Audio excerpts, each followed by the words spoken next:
So, hello, good afternoon, may hapon sa tanan, no? Araw ng Sabado. So, bali, ako yung magagawin. Yung kaibigan kong motor na ilang linggo nang nakapahinga gano'n dahil walang power. Sira na naman yung stator. So, ngayong araw ay gagawin ko, no? Nakabili na ako ng pyesa. So, ayan yung nabili kong pyesa. Lipan 110 CDI 4 pin. So gagawin ko na siyang battery operated, no?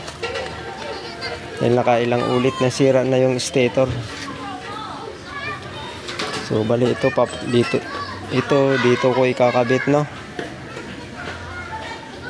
Tsaka ito yung sahit niya. So papasalamat pala ako kay katropa Alin, sa kanyang mga video tutorial kung paano mag battery operated sa ganitong klaseng motor Honda 125 Alpha. Nagkaroon ako ng idea, no? So try ko gawin dito sa motor ko para makatipid, no? So maraming salamat katropa Alin. Try kong gawin dito sa motor ko kung kaya.